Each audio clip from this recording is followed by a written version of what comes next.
Hi, I am Navin Valrani. A warm welcome to all of you. Today we're visiting Arcadia, one of the most prestigious schools in the UAE, to find out more about the measures it has taken to ensure a safe and modern learning environment for its students in these unprecedented times. Today I would like to welcome none other than the CEO of Arcadia Education and Group Managing Director of Al Sharawi Group, Mr. Navin Valrani, to walk us through the health and safety initiatives taken at Arcadia. Thank you for joining us. Thank you, Rohan. The pandemic has been a very tough time for students around the world. Students have been forced to learn from home, and they haven't had that social experience that they can get at school. Arcadia School, though, has been one of the first schools to open up in Dubai and has successfully navigated through this pandemic. Mr. Navin, what have you done during this pandemic to ensure that students have stayed safe as soon as you opened up? What are some of the health and safety initiatives that you've taken? Wow, it's a long list. But I can say that health, safety, safeguarding, and well-being of our students has always been a priority at Arcadia. This was pre-pandemic, and the pandemic put that on turbocharge. So when the pandemic first hit in March 2020, when it first came to the surface that we would have to close our doors and move to distance learning, we immediately worked on the assumption that we would be back. We didn't know when we would be back, but we knew we'd be back one day. So we began investing in our building, our facilities, which were very new, but we began upgrading what was a beautifully designed HVAC system, but ensuring our ventilation requirements were meeting and exceeding global standards. The amount of fresh air in the building was adequate. And most importantly, we invested in the ultraviolet technology provided by OCC and Sanuvox. And that was really, from my perspective, an absolute game changer. Apart from that, we doubled down on the deployment of our health and safety team. We beefed that up because we knew that we would be back one day. We had the benefit also of a beautiful new campus, which you are currently in.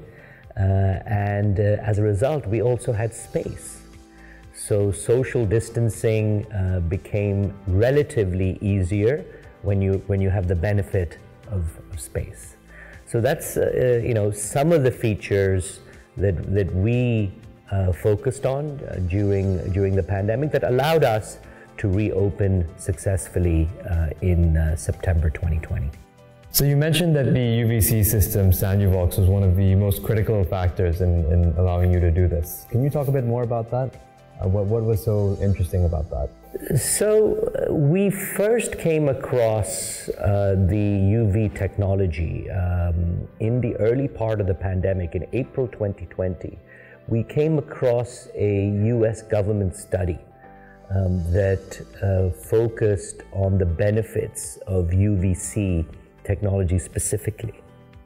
And those benefits included a 99+% of eliminating bacteria, in the airborne bacteria, as well as viruses, including the outer layer of what is popularly known as COVID-19. Once the study came to light and the research came to light, we knew that we had the benefit of having OCC within the Al Sharawi group. And OCC was tied up with a global leader in ultraviolet, Sanuvox from Canada. So we reached out to OCC. We said, look, we are interested in UV, and OCC has a knowledgeable field of experts who guided us on the exact type of UV bulbs we need and where they need to be located. So it was an interesting exercise, one that I believe has had absolutely phenomenal results.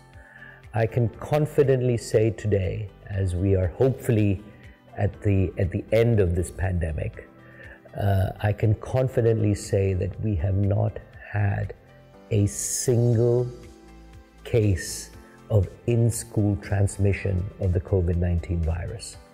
And there are not too many organizations in the world that can say that. And I believe that OCC and Sanuvox played an absolutely essential role in that. That's fascinating, amazing. So can you tell us a little bit about the installation aspect of UVC? How difficult is the installation into the already existing HVAC system that you have over here? It's tricky, and that's why we reached out to OCC. OCC had experience, it had the backing of Sanuvox, and we knew that the UVC had to be installed correctly in order to firstly protect the installers, but also protect our students and staff. So we not only deployed OCC, we got the designs verified by Sanuvox Canada, and we had our own health and safety team on site during the entire installation. It was a world-class installation. We've had 0 adjustments post-install, and the UV system is working beautifully. And today, we're in an environment where, again, I feel that our students and our staff, our teachers, our teaching assistants, our receptionists, our bus helpers, they're safe and they feel safe. And it's always interesting. It's often there's a joke that goes around our school that we feel safer at school than we do at home, and I believe honestly that is true. That's great that you have such a strong support system and support staff to make this happen. And it's great that OCC could provide that level of support. Can I ask about the response to the system from the parents, the teachers, the faculty on the whole? How did people perceive UVC on the whole?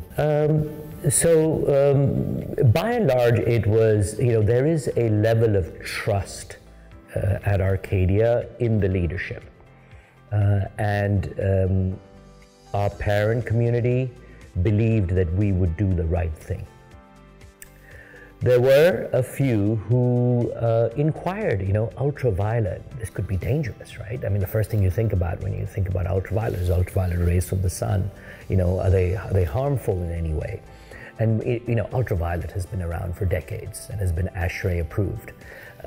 So we were able to substantiate any concerns around ultraviolet and particularly UVC technology through research, industry certified research that we were able to produce for any concerned parents.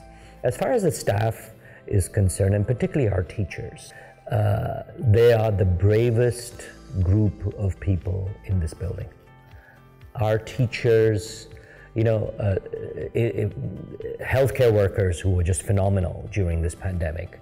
It's often said that healthcare workers are our front line, but we often forget the teachers who came in September 2020, arguably in the peak of this pandemic, and were in class, are still in class, teaching an unvaccinated, largely unvaccinated population. Students, children below the age of 18 and now also below the age of 13, because the vaccination isn't as widespread for children below the age of 13.